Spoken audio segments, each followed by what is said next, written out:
Christmas Eve, 1945. Fayetteville, West Virginia.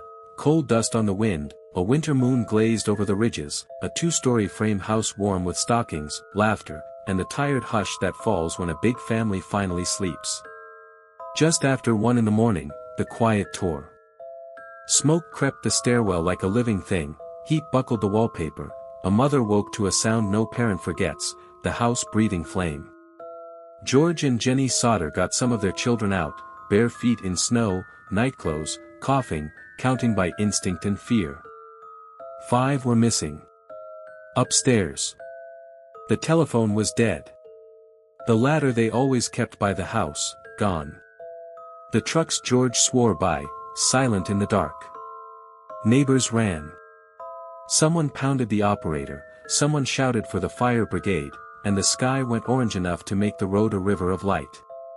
But help came late, too late, and by dawn the home was ash and nails, a black rectangle steaming in the cold. The town offered the sentence grief expects, the children perished. But grief, here, had eyes and questions. Where were the bones? Where were the teeth? Where was anything at all? Fires devour, but not everything, not like this. A ladder found in a ditch. A wire cut by a stranger's hand. A story about a ball of fire arcing to the roof. And rumors that traveled farther than smoke, a car on the road with faces in the window, a promise that enemies of George Sodder, loud against Mussolini in a year when that still mattered, had long memories. What began as a house fire became a haunting. For decades the Sodders searched, letters, road miles, private eyes, a billboard that turned grief into a landmark. Tips came from hotels and convents, from Florida, from Texas, even from across the ocean. And then a photograph arrived, an adult's face with a boy's name written like a riddle on the back, rekindling a hope that would not die, a doubt that would not sleep. Tonight we step into the ash and the aftermath, the blaze, the missing remains, the strange clues, and the long pursuit of 5 children who vanished between one Christmas and the next breath. If you find this story gripping, don't forget to like and subscribe. Let's begin. They came to the mountains the way many people did in those years, by rail, by rumor, by the promise that a hard back could earn a steady table. He was born Giorgio Sodder in Sardinia, a boy who crossed an ocean at 13 and stepped onto American ground with a name that would soften into George. She was Jennie Cipriani, also Italian-born, a storekeeper's daughter whose English learned to share a roof with the music of her first tongue. They met in the coal towns along the New River, married in 1922, and laid their stakes a few miles outside Fayetteville, West Virginia, where the hills fold into one another like fists. There, in a 2-story timber house set back from Route 16, they built a family large enough to fill every stair and doorway. 10 children between 1923 and 1943, Marion, John, George Jr., Maurice, Martha, Louis, Jenny, Betty, Sylvia, and, off at war, Joe, each a new voice added to the chorus that rose from the kitchen at suppertime. Coal was the country's backbone here, but George made his living on the edges of it, first hauling filled dirt for construction and then running coal and freight with trucks that wore his name on the doors. He worked like a man paying back a debt to luck, dawn to dark, a wrench in one hand and a ledger in the other. By the early 1940s, the business was doing well enough that people in Fayetteville called the Sodders, one of the most respected middle-class families around, a small prosperity earned plank by plank, mile by mile. The house grew into itself, bedrooms under the eaves, a front room where shoes lined up at night like boats at anchor, a telephone on the wall that made the world smaller. Fayetteville then was a weave of miners, truckers, shopkeepers, and church folk, with an Italian enclave that kept feast days, argued recipes, and sent money and letters back across the Atlantic. In kitchens where polenta met pinto beans, the old country and the new one shared a table as uneasily as any in wartime. It was 1945, Mussolini had fallen and been executed 2 years earlier, but the arguments he left behind still pricked pride. George was loud about it. He called the dictator a thug and worse, and he said it in a town where not everyone, even among fellow Italians, appreciated hearing it said that way. Words harden in a small place. People remembered his opinions, and some remembered them with heat. There were other signs that the Sodders had set their roots deep. Jennie ran the house with a discipline born of necessity and love. She knew which child carried sleep like a stone and which one woke at the first light, which chore each would do without fuss and which would require a bribe of an extra minute by the stove. The older kids helped the younger, Marion counting heads before church, John and George Jr. learning their father's trucks by ear, the middle children dividing a December evening between play and promise, "We'll finish our chores before bed, Mama." Under their roof, the immigrant dream looked like ordinary order, work boots drying by the door, flour dust on a sleeve, a thermometer tacked to the porch post with a nail hammered in long before. Small towns keep score on more than money. Neighbors will forgive a debt paid late, they won't forgive a man who won't look them in the eye. On that measure, the Sodders did well. They loaned a hand, returned what they borrowed, and kept an eye on other people's children the way they hoped others would keep an eye on theirs. Still, Fayetteville's welcome wasn't simple. The war had left a film of suspicion on every surface, about loyalties, about ideas, about who cheered for which country in a kitchen after the plates were cleared. A life insurance salesman who came to the door that autumn made his pitch and left a warning sharp enough to nick memory. "Your house will go up in smoke," he said, too glib, too cruel, because of the dirty remarks you've been making about Mussolini. It sounded like swagger until it didn't. The house itself stood like a proof, wood frame, 2 stories, a stair that creaked on the 3rd step, a ladder kept outside for chores and the kind of emergencies people imagine but never expect. There was electricity, recently rewired, George liked to note, and a phone mounted where Jennie could reach it while she stirred a pot. The older boys could start the trucks even in cold weather, easing the throttles with the confidence of hands that grew up around engines. Winter laid its usual claims, coal smoke in the evenings, the sharp bite of air that made breath visible, and a sky that came early to the ridges. In photographs, they look like any family that has wrestled a living out of rough ground, George, compact and stubborn at the jaw, Jennie with the steady eyes of a woman who can turn scarcity into supper, the children crowded into frame, some smiling as if the future had told them a joke they meant to believe.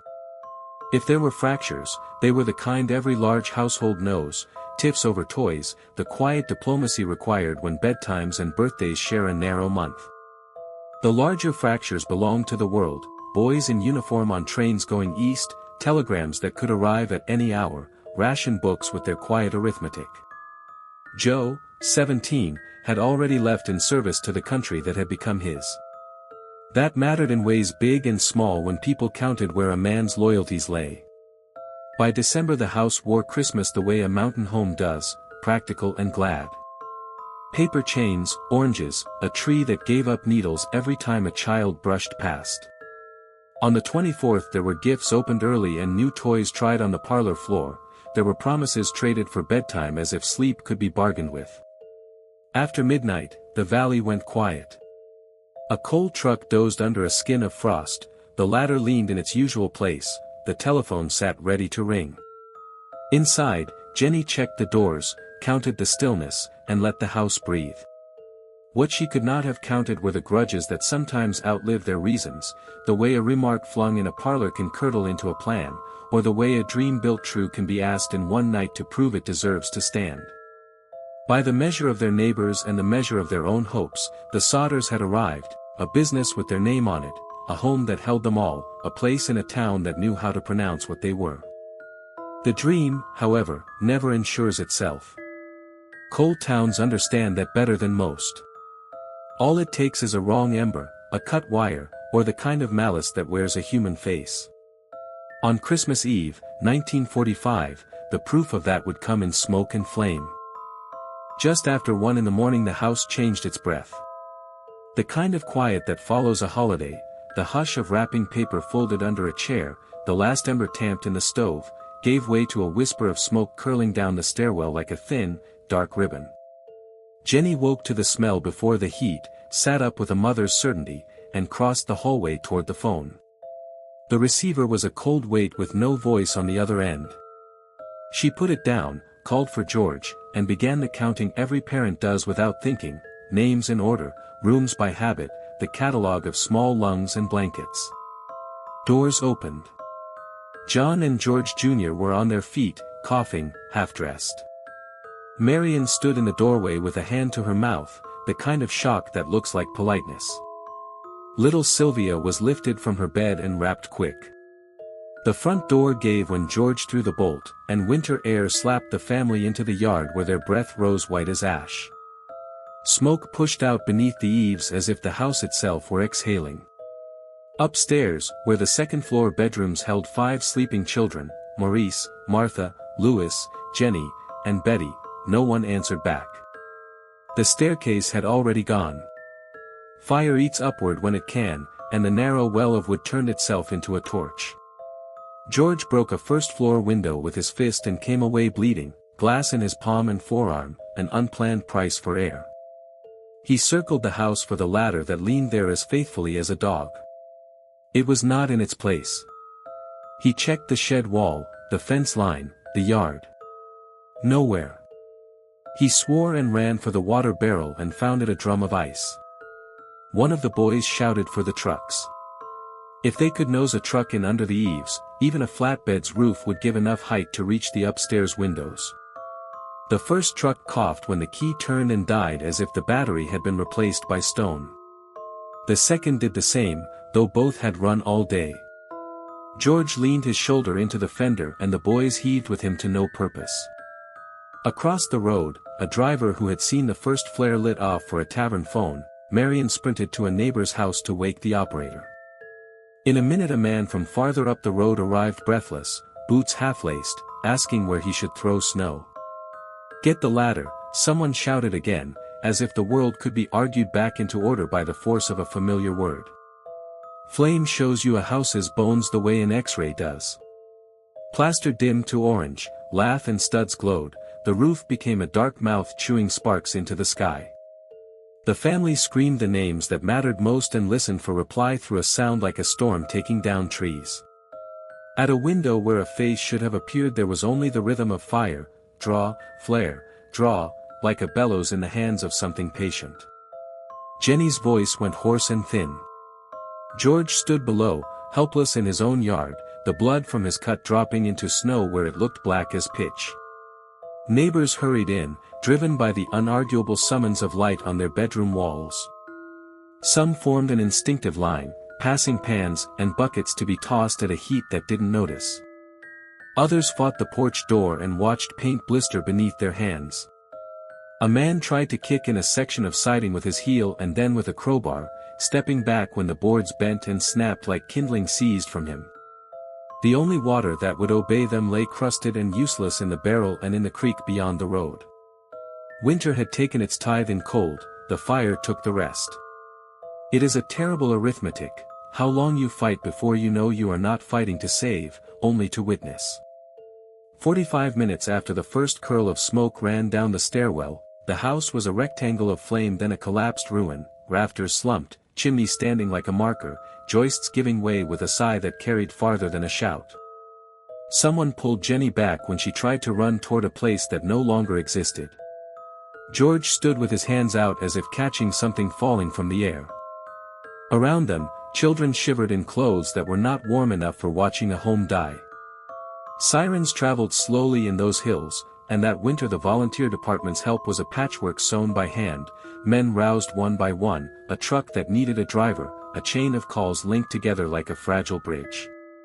Dawn put a pale edge on the ridges before the engine found its way to Route 16. By the time the hoses were strung and water hissed against hot ash, the house had gone quiet. Steam rose in curtains. Neighbors stood with their hats in their hands. The town's chief stepped carefully across what had been the kitchen and parlor and bedrooms, turning boards and iron, peering into the shallow basement where heat had settled like a living thing. The boys who had escaped joined the search with the ferocity of grief. They sifted with shovels at first and then with their hands, ignoring the burn of warm cinders against skin that had known the winter a few minutes ago. Nails winked in the ash like a field of small stars. A handful of coins fused together turned up by the stove's belly. A hinge. The warped skeleton of a bed frame. Jennie watched for the thing she knew, anything that belonged to the children who had not come out, and could not find it. She looked to the chief as if he were a man hired to reverse time by professional skill. Light filled the yard. Smoke thinned into a smell that layered itself over the snow, sweet and bitter like burned syrup. The chief and his men did not find what a burned house always keeps, evidence of the bodies that were inside it. No small forms. No bones that would match the weight and ages of those who slept under the eaves. People told Jennie, in the quiet voices used for nightmares still happening, that the fire must have been hot enough to leave no trace at all. She nodded because there was nothing else to do in that minute. But she had lived with stoves and ovens and understandings passed from one woman to another. She knew what heat can and cannot do. The road filled with the afterbusiness of disaster, a county man with a notebook and a pencil he chewed without noticing, a photographer whose flash made the ash look like snow again, in negative, a pair of men from town who had heard about the phone being dead and took a ladder from their own yard to check the line down the road. The wire lay slack in a ditch, cut neat where it left the house. Someone shook his head and said nothing. Someone else carried over the family's own ladder, found not against the clapboards where it belonged but down the bank as if thrown there.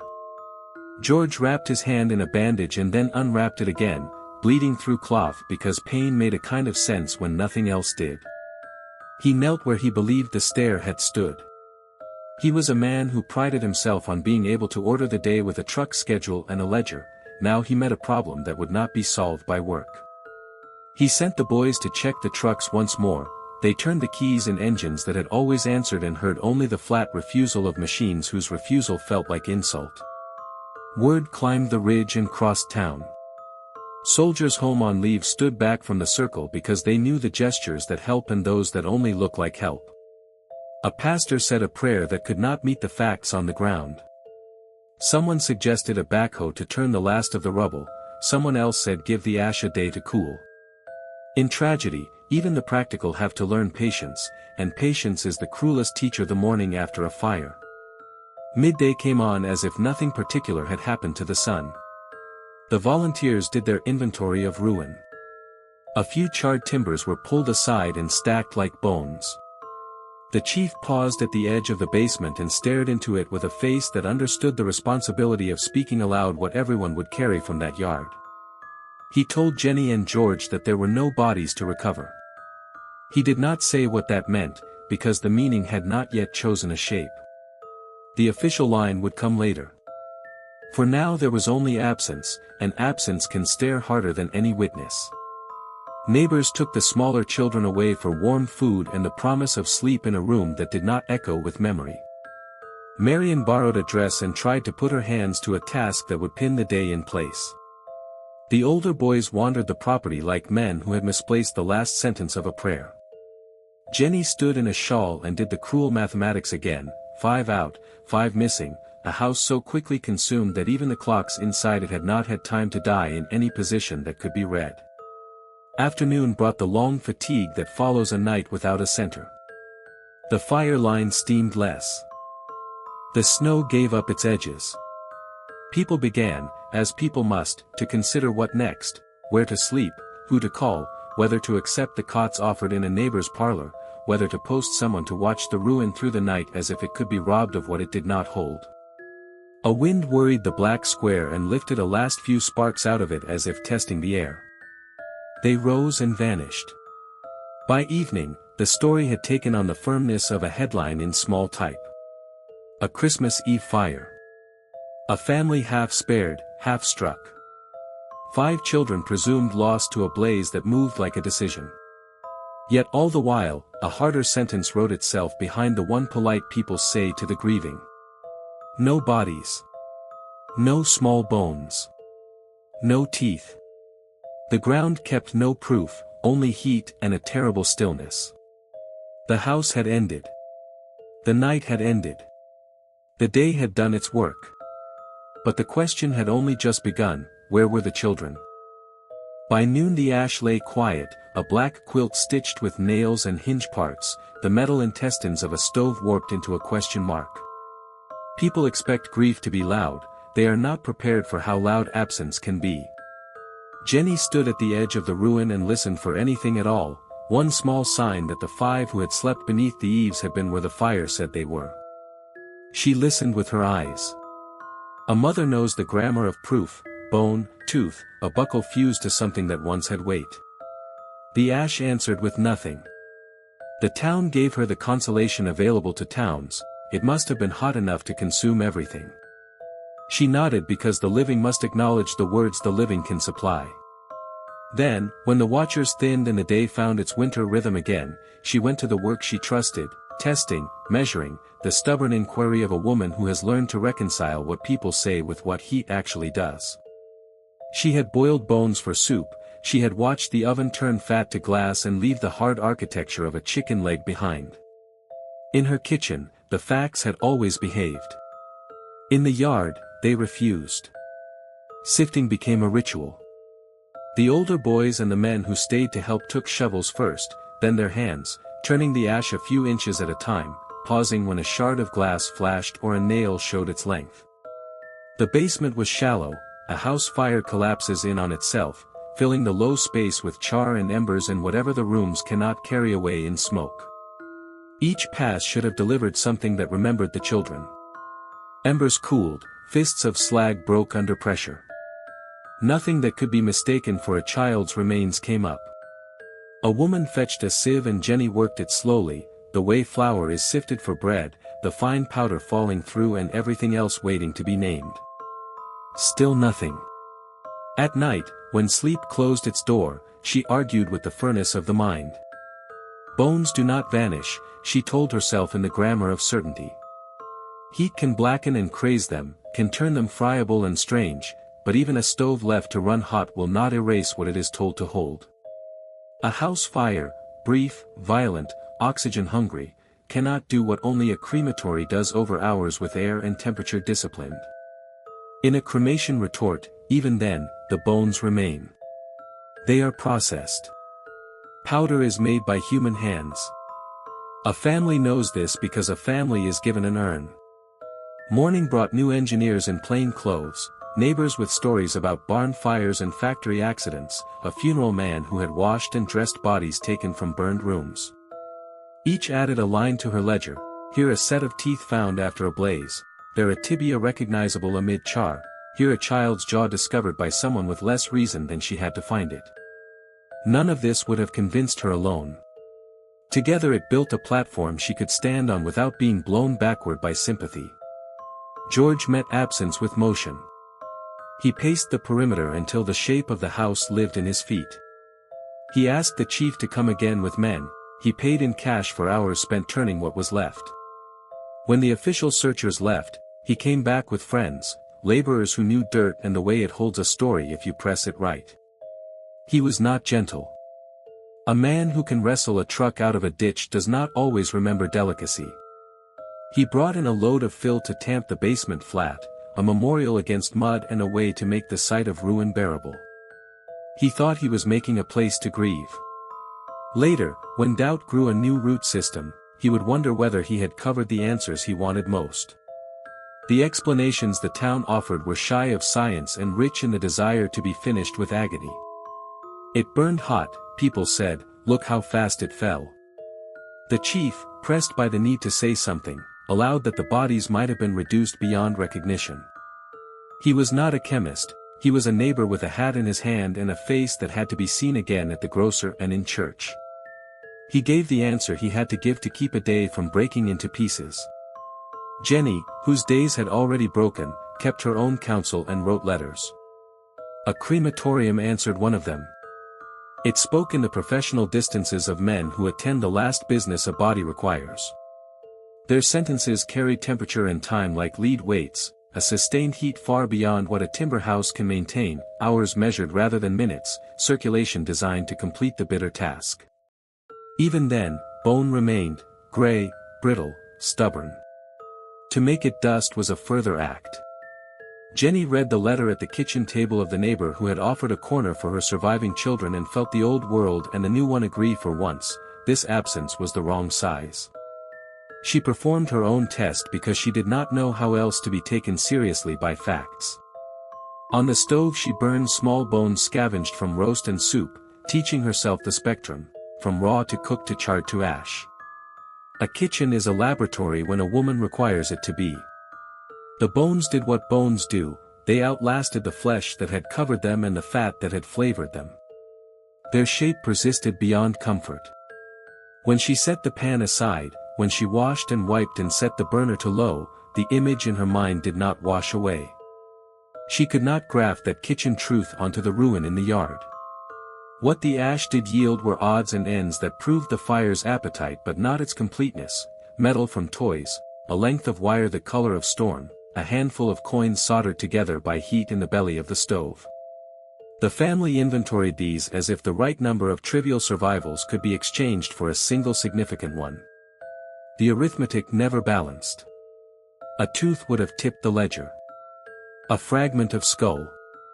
Even a marble with the soot wiped from it, if a child had sworn it once rode in his pocket. The ruin kept its secret. Time did not soften the hard fact, it sharpened it. The first week's numbness gave way to a second week's precision. People who had said everything began to say, perhaps.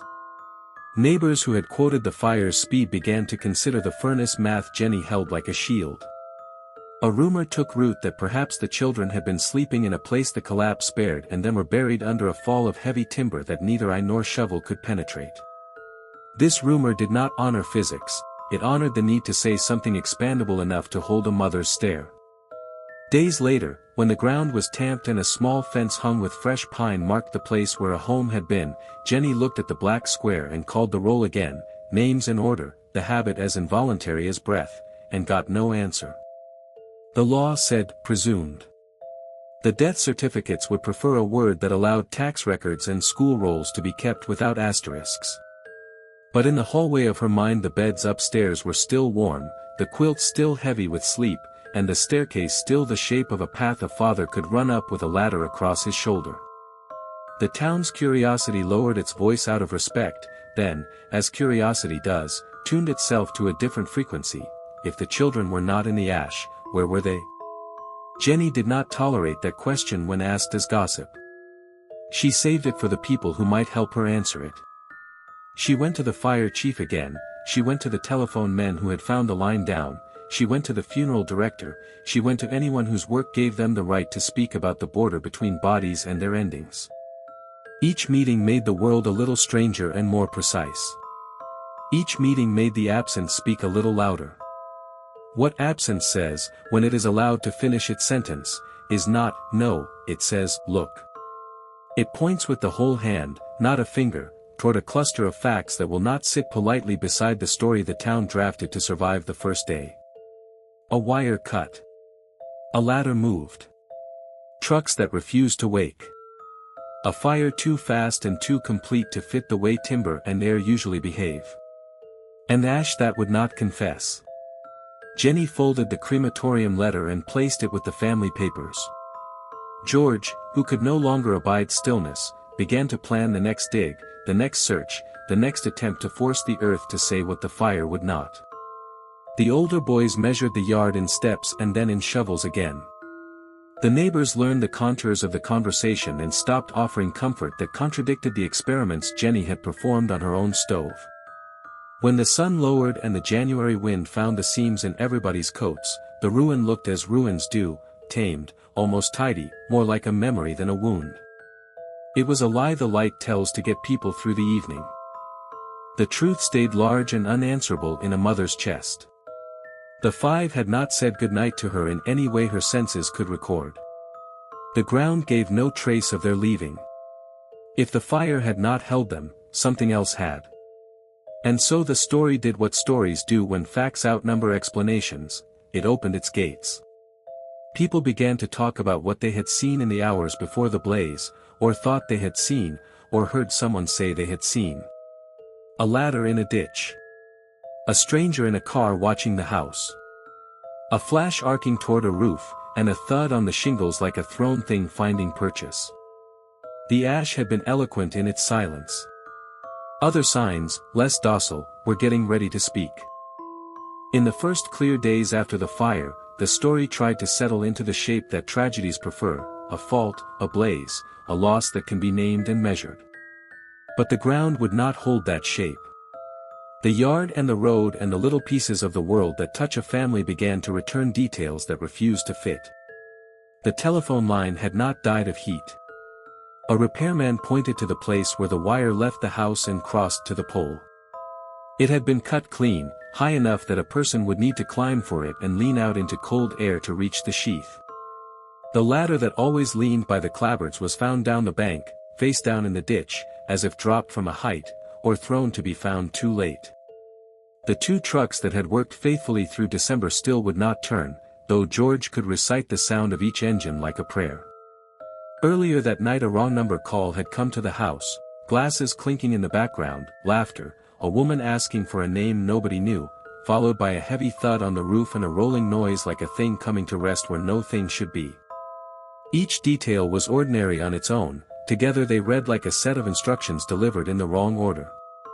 Winter pulled back a few weeks later, and the yard surrendered something hard and green-black, rubbery in the hand, hidden until the snow thinned. Sylvia brought it to Jennie. George turned it over and said it looked like the pineapples men had seen overseas, hand-thrown incendiaries that teach roofs to burn from the outside in. A bus driver would remember men lobbing balls of fire at the house from the road as he passed. Neighbors would recall the loud knock on the roof not long before smoke came down the stairwell. The fire had been labeled electrical. The lights had stayed on in the first moments, bright as if the house wanted witnesses. The new object on the ground suggested another beginning, somewhere above the rafters where a match could not have reached without help. There had been visitors before Christmas, men who walked the perimeter of the Sodder place like a lesson they meant to memorize. One wandered to the back and pointed at 2 fuse boxes, promising disaster where George had recently paid to prevent it. Another came with insurance papers, turned irate when told no, and left a curse behind him. Your house will go up in smoke, your children destroyed, payment for the dirty words you throw at Mussolini. In a small town, words can be the first blow. Threats remembered at a kitchen table do not soften with time. In the weeks before the fire, a parked car had appeared more than once, its occupants watching the younger children on their way home from school with an attention that made the road feel narrower. It is easy, after a loss, to grant memory a prosecutor's sharpness. But here the memories ran in chorus, not solo. Witnesses began to say the kinds of things witnesses say when a simple story breaks into pieces. A woman on the roadside, the night of the fire, believed she saw children's faces in a car window as it passed, lit orange by a glow that should not have been behind any child. A tourist court owner between Fayetteville and Charleston remembered serving breakfast the following morning to a group with Florida plates, children among them, quiet and watched too carefully by the adults. A week later, in a Charleston hotel, another woman tried to make friendly talk and was shut down by men speaking Italian to one another as if language itself could be a curtain. The people who tell such things have no trophies to display, no proof that satisfies a courtroom. What they have is the kind of detail that sticks, the plate state, the hour of arrival, the way a child will not meet your eye when she has been told not to. Closer to home, a different kind of witness emerged, a man with a block and tackle, the kind of rig you use to pull an engine, seen near the property around the time of the fire. Later he would admit to theft, deny any other part of the night, and serve as a reminder that small crimes like to walk beside larger ones. The phone lines clean-cut, the moved ladder, the failing trucks, each might be explained away with enough charity and imagination. But crimes that circle a place like vultures rarely do so by coincidence alone. The longer the Sodders looked, the more their story grew a perimeter of people moving in darkness toward a house that had not yet learned it was marked. The official language tried to keep pace. Faulty wiring, said the report. Accidental blaze, said the coroner's jury. But the wiring had been checked and signed off. And the jury included a man who, weeks earlier, had tried to sell the family a policy, left them with a threat, and, so the private investigator would learn, had become entangled enough in their affairs to increase coverage without their consent. If you want to turn grief into suspicion, put a familiar face on a verdict when that face has already shown its teeth at your door. The family did not have to invent conspiracies, they could point to names printed on documents and men sitting in chairs they should not have occupied. Even the comfort people attempted had a way of souring. The fire chief, pressed by the town's need for an object to mourn, brought out a small box and said he had found something within the ruin. When the parcel was opened, it held not the piece the gesture promised but beef liver, untouched by fire, not human, not anything a mother could claim. Later rumors said the chief had planted it, desperate to soothe a family that would not stop asking, or to quiet a town that did not want to watch the Sodders' questions become their own. If grief is a river, false comfort is a hand that tries to hold it and finds itself empty. Other patterns rose as if drawn in the steam above the cinders. Why had the Christmas lights glowed in the first moments if an electrical fault had begun the burn? Why had the phone operator failed to answer repeated calls for help until a neighbor fetched the chief from his bed? Why did the trucks, both of them, suddenly refuse to start on a winter night when they had obeyed the key the day before? Why was the ladder precisely where it could not be reached when it was needed most? The accumulation of why is its own kind of evidence. It does not prove. It points. Into all this came a motive people in the Italian community did not like to speak aloud, that Georgia's contempt for Mussolini, flung loud in kitchens where loyalties had not healed even after the dictator's death, had earned him enemies with long memories. The word mafia arrived as a rumor and lingered as a possibility, that a local arm of a faraway organization had tried to recruit or extort him, and when rebuffed, chose to make a lesson of a family whose name had become a promise written on trucks. It is an easy story to tell and a harder one to prove. The Sodders did not need it to be true to go on searching, they needed only the Ash's refusal to confess and the road's habit of delivering strange cars at odd hours. Against the town's tired desire to be done, George and Jennie set a different kind of perseverance. He dug again, convinced that if bodies had been there the earth would eventually admit it. She wrote letters, to crematoria about temperature and time, to officials about phones and wires, to anyone whose profession made them responsible for the borders between accident and intent. As answers came back, the lines of the map shifted, a cut where there should have been a melt, an object under brush that should not have existed in a family's yard, witnesses whose stories rhymed without having met. People came to the house site the way people go to a wrecked tree after lightning, drawn by the mark and ashamed of being drawn. They carried their own theories like offerings, a child awakened by a stranger and let out the door, a car waiting, a prearranged accident made to swallow the fact of taking, a plan that miscalculated only the stubbornness of two parents who would not surrender their doubt. None of these ideas mended the gap that yawned in the family's days. They simply made it possible to walk around the gap without falling in. At night Jennie lay awake and replayed the order of sounds, the telephone that should not have rung at that hour, the laughter behind the wrong name, the slam on the roof, the roll, the smoke, the counting, the dead wire. The rhythm refused to become a lullaby. A mother's mind is an engine that can be starved of sleep and still run hard, and hers did, across months that did not forgive. When she rose before dawn to make coffee for men who came to help with another search, she placed the cup on the table with the same care she had once used to set out 5 bowls for 5 smaller appetites. Habit outlives what it serves. The town learned, slowly, to let the questions stand without trying to sand their edges.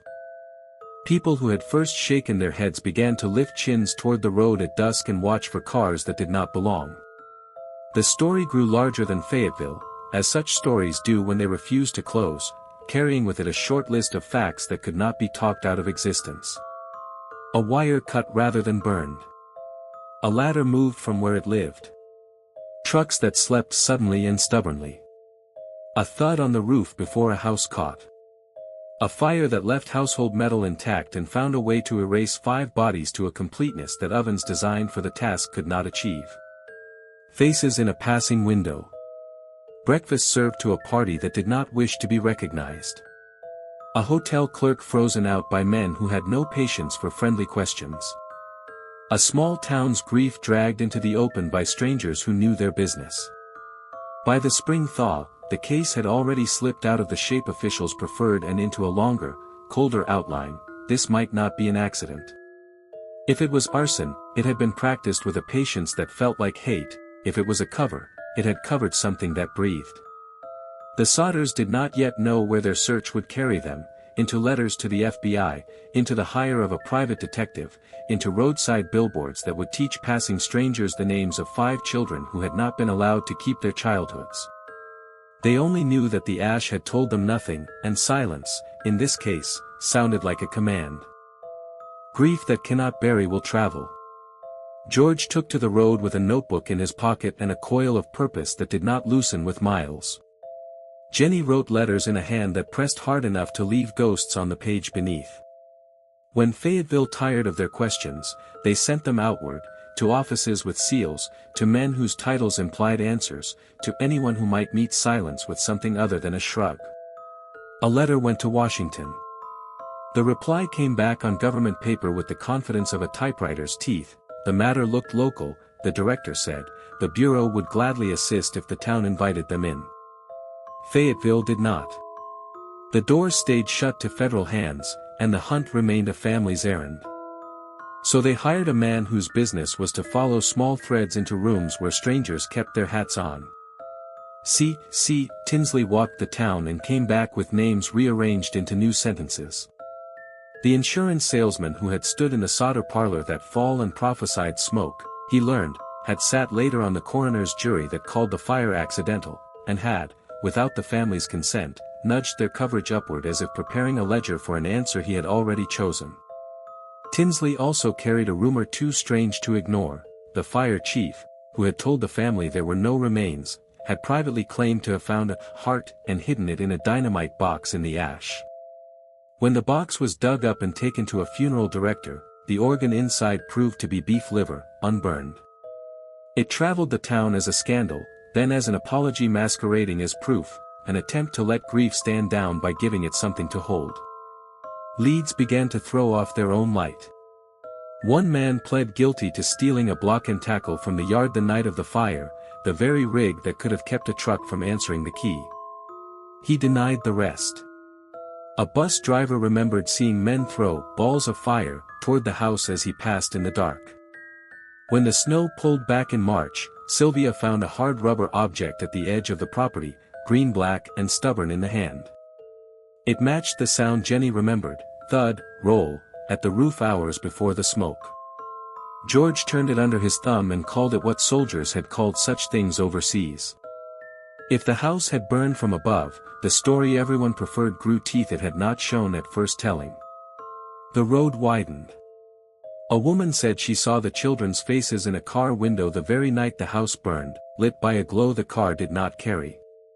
Another, keeping a small tourist court between Fayetteville and Charleston, swore she served breakfast the next morning to a party with Florida plates, children in their number, watched too closely by the adults. A week later, in a Charleston hotel, a clerk said 4 of the 5 checked in after midnight with 2 men and 2 women of Italian extraction. She tried to make friendly talk, the men cut it short in Italian. They left early. The details carried the texture memory keeps when it has nothing to gain by keeping it. George chased pictures as if they were maps. He saw a school photo from New York and was sure one face belonged to Betty. He drove to the city and knocked on a door strangers would not open. He followed a rumor to Florida, another to Texas, a letter to St. Louis naming a convent where a girl called Martha might answer to a new surname. He learned the habits of cheap hotels and bus stations at dawn. He came home with new scuffs on his boots and nothing he could place on a table and name as certainty. In 1949, after years of sifting and arguing with emptiness, the family turned the ground itself into a witness. They invited a pathologist from Washington, Oscar Hunter, to the site and opened the earth in a square methodical enough to shame the first search. The ash gave up the small things first, coins fused into a single, warped circle, the spine of a children's dictionary browned but legible where the print had been deep. Then someone's shovel ticked against something that held. 4 vertebrae, lumbar, uncharred. The bones traveled to the Smithsonian, where men who spoke with measuring words tallied their truth. They belonged to one person, likely 16 or 17 years old, older than the eldest of the missing children, and showed no sign of fire. Most likely, they concluded, the vertebrae had come in with the truckload of dirt George had spread over the site to turn a wound into a place a man could stand. The report added its own ache, given the burn time and the search that followed, one would expect not 4 bones but 5 full skeletons. The basement should have remembered the children, it did not. The state took notice long enough to hold hearings in Charleston. Officials asked questions that sounded like the answers they preferred. Could drums of gasoline and motors stored on the property have fed a heat that explained the ashes' silence? Could the dirt George shoveled over hot embers have made an oven that finished what the fire began? The family listened to the manners of bureaucracy and came away with the same hollow in their chests. The governor's office called the search hopeless and closed the case. The living remained unpersuaded. Out beyond the reach of hearings and headlines, the Italian rumor kept walking alongside them. Some in the Fayetteville community said the men who had come to the Sodder door were not merely salesmen but messengers, and that George's loud contempt for Mussolini had made him a man worth teaching a lesson. The word mafia could do more work in a kitchen than proof could, and it did here, sketching a motive that explained the wrong telephone call, the cut wire, the ladder thrown into the ditch, the cars seen idling where no one had reason to wait. It also explained the silence that met the Washington letter, crime does not like company. The family never needed that story to be true to go on, they needed only the ashes' refusal and the road's habit of producing witnesses with small, stubborn details. They learned the shape of hope when it arrives too late. A tip would come by postcard or telephone, George would roll maps across a table and draw a line with his finger. A name would be offered by a stranger and withheld by a sheriff who preferred quiet. A promise would unfurl, come now, bring cash, bring discretion, and then collapse into nothing just as the train reached a new city. Once, they sent a detective toward Kentucky with money and instructions to follow a photograph's shadow. He vanished into the county lines as if the land had swallowed him. The family added his absence to their tally. At home, Jennie kept her own tempo. She corresponded with crematoria and coroners, gathered clippings until a drawer became a cabinet, and then a room. She measured the authority in each reply, the certainties about temperature and time, the probabilities dressed as conclusions, the places where a professional's voice thinned into guesswork. She was not a woman to love obsession, but she learned its grammar because she demanded that days add up. When she cooked, she set one extra place in her mind, when she counted the younger children into bed, she counted 5 more in a language nobody else could hear. Years into the search, the tips grew stranger and more far-flung. A bartender in Texas overheard a man speak about a Christmas fire in West Virginia with a pride a decent man should not have. A woman in Florida insisted that children matching the Sodder ages lived with a relation of Jennie's undernames bent just enough to pass a clerk's glance. Each sent George onto another road. Each brought him back with the particular exhaustion of a man who cannot afford the luxury of stopping. Fayetteville learned to live with the family's determination as one learns to live beside a river that floods. You build higher shelves, you keep boots near the door, you stop pretending the water will forget your name. Neighbors brought meals they could afford and advice the family could not use. Officials shook hands with a sympathy that hoped to pass for closure. The children who had survived grew into the habit of answering questions from strangers who came to the yard as if it were a museum exhibit. Where did the stairs run? Where was the ladder kept? How high is the pole where the wire was cut? They answered because not answering would have been a kind of treason against the living. The roads did not give them back their 5. But they gave the country a story worth carrying, and the country carried it badly and well, badly in rumor and cruel jokes, well in the handful of reporters who kept the names straight and the details sharp. The story taught the family that private grief can be turned outward into a kind of campaign.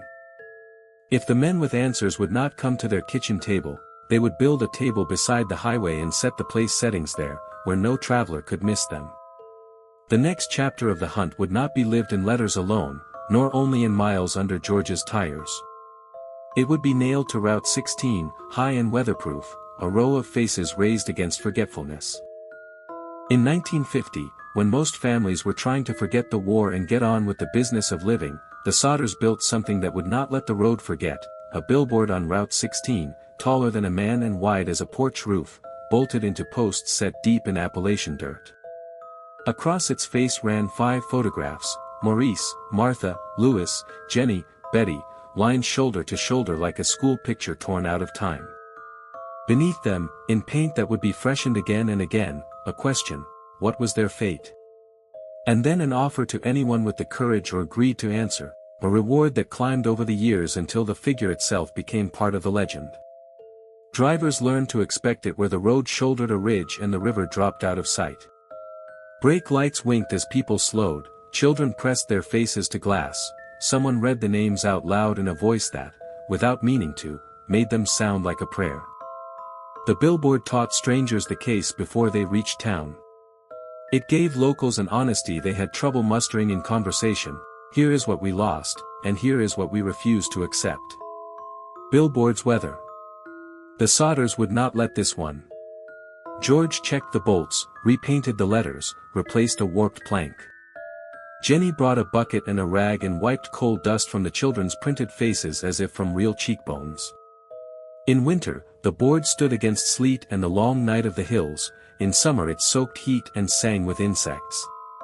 When the paint faded to the color of old milk, someone was there with a brush. The sign was grief nailed to a landscape. It did not move, it made other things move around it.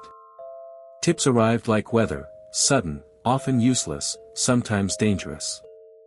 Letters postmarked from towns the family had never seen. Phone calls that began in promise and ended in static.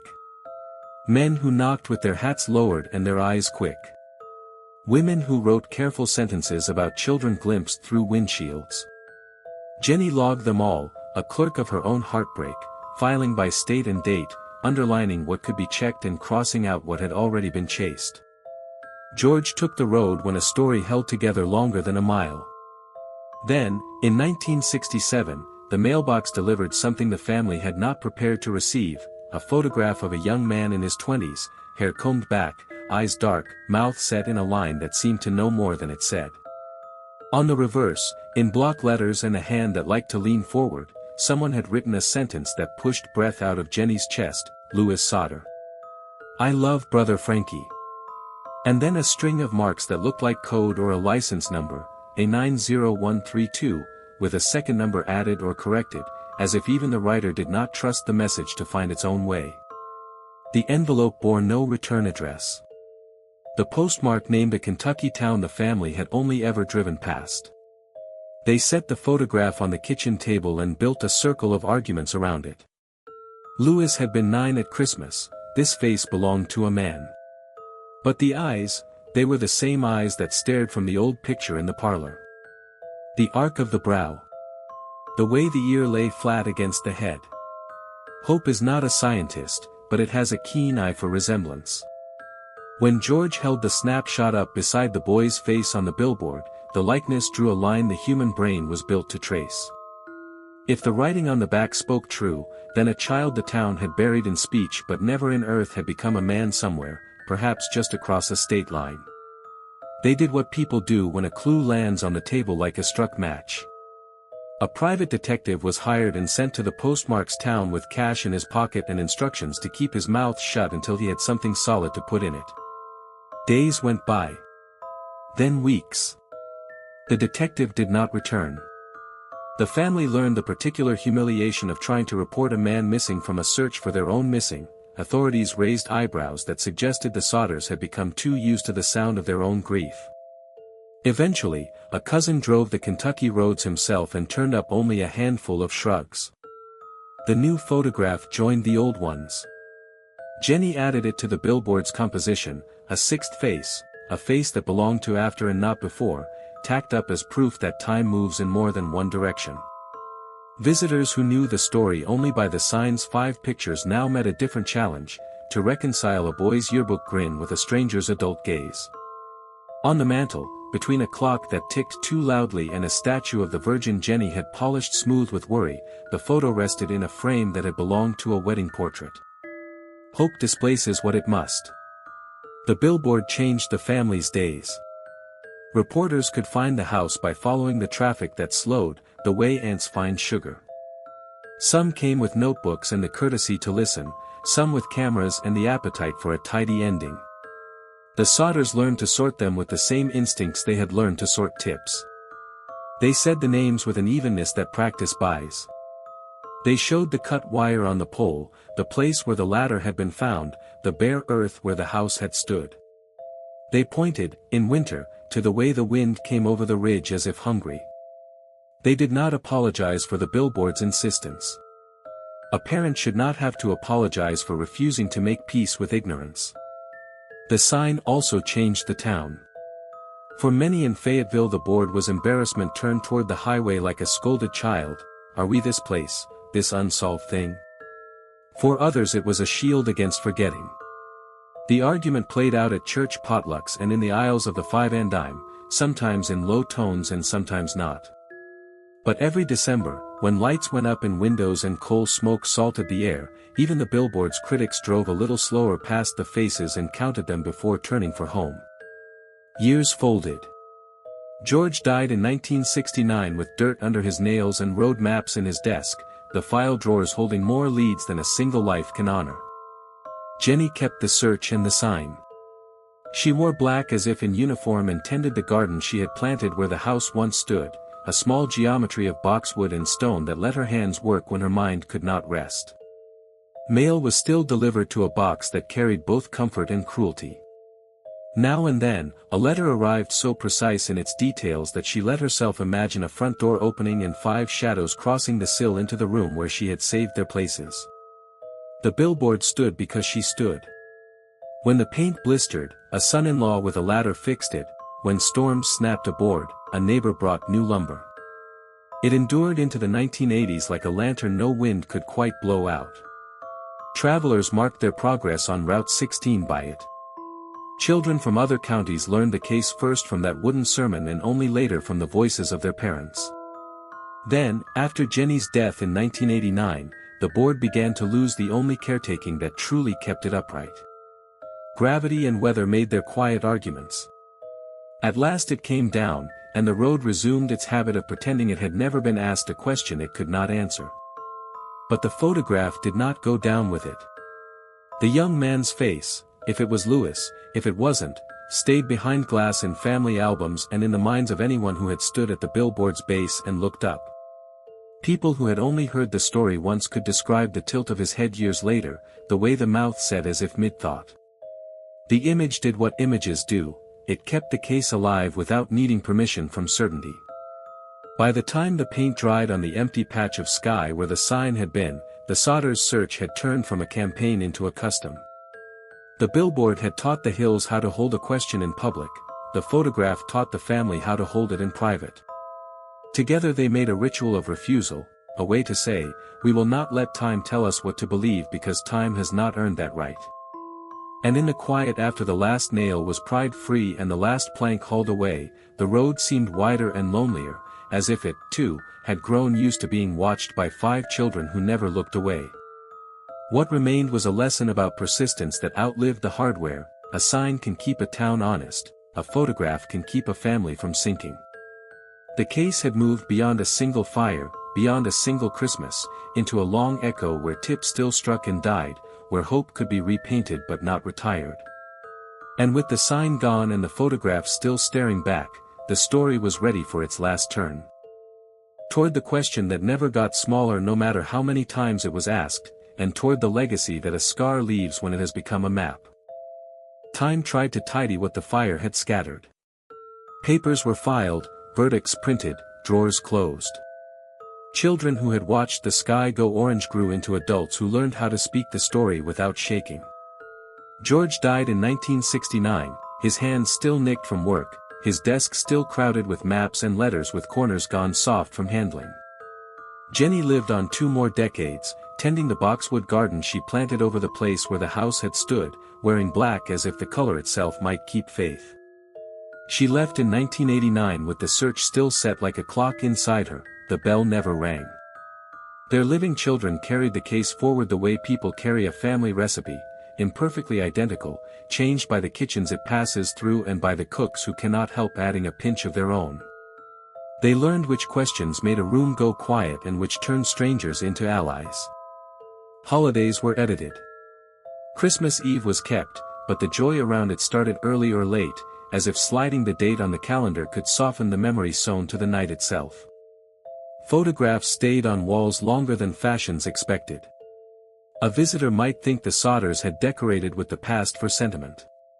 The family knew better. The faces were not decor, they were a form of resistance. Fayetteville learned to live with the absence the way mountain towns learn to live with a tight bend in the road: slow down, make room, respect what can't be changed. Some wanted to call the case finished, accident, tragedy, close the ledger. Others couldn't step around the facts the ash refused to hold. In diners, the conversation bent and straightened like cutlery: the wire, the ladder, the trucks, the ball of fire, the late siren, the empty sift. The town did not split along simple lines. Families were divided against themselves, belief meeting disbelief across tables where both sides wished the other could be right. Meanwhile, the larger country made a mirror of the story and admired or mocked what it saw. Magazines returned every decade or so to retell it with new photographs and old suspense, each time explaining Appalachia to readers who wanted the comfort of neat categories: superstition, stubbornness, crime, cover-up, coincidence. The hills persisted in being none of those alone. What happened on that Christmas night was never pure myth. It had addresses and payrolls and telephone poles, but the retellings could not resist cleaning it into parable. In those versions, a mother's experiments at the stove become a symbol, not a method; a father's miles become obsession, not ordinary courage pointed in one direction for too long.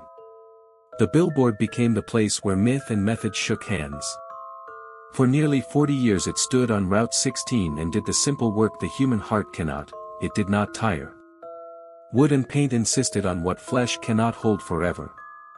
Names faded, then were repainted; faces blanched, then were refreshed. Children grew up measuring the drive by that fixed sermon at the roadside. Travelers learned to expect the turn where the river dropped away and the board rose with its amateur heraldry: 5 portraits in a single file, a promise of money that never sounded like the point, and a question that pinned the air to the hill. When at last the sign came down, the road felt wrong, as if a landmark had been hauled off the land itself. With the sign gone, the photograph remained.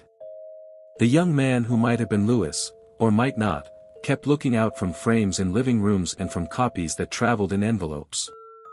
Hope learned a new grammar: not the rush that fuels a sudden drive in the night, but the slow, stubborn conjugation of still looking, still listening, still asking. The family kept the picture close and let it do the work only a face can do: summon the versions of a life that might have been, insist on a future even when a future has already been spent elsewhere. Unsolved cases are not empty, they are crowded. The Sodder fire filled with possibilities in the same way a burned house fills with light. Some argued sabotage and abduction carried out by men whose pride and profit were pricked by George's opinions; some argued an accident compounded by error and mercy misapplied. Between those poles stretched all the shapes the mind makes when it tries to draw a clean line through a smudge. What endured was less a theory than a posture, a refusal to pretend certainty where certainty had not earned a seat. The law left its residue: reports in boxes, transcripts that flattened voices into type, a state line that proved more like a seam than a wall. The church left its residue: candles, rosaries polished by worry, casseroles on sad tables. The town left its residue: side glances that softened, hands that stayed a little longer on shoulders in December. The family left its own: garden stones, scrapbooks, children named for the missing, quiet rituals no outsider would notice, an extra place set in the mind, a porch light left on with meaning, the way someone paused at the end of a prayer as if leaving room for an answer that might yet speak. If there is a lesson the case offers without preaching, it is that the ordinary can be as terrible as the extraordinary. A ladder moved 6 feet is not a horror. A wire cut is not a horror. A truck that will not start is an inconvenience. Put them in a different order on a winter night and they become a wound that outlives the people who felt it first. Another lesson is simpler and harder: absence is a presence with its own weight. You do not defeat it. You arrange your days around it until the arrangement starts to look like a life.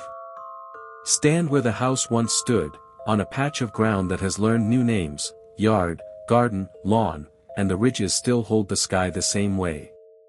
The wind still finds the seam under a coat and makes a person hunch the same way. A dog still barks at a car passing too slowly. Nothing about the place advertises the question except memory, and memory does not put up signs.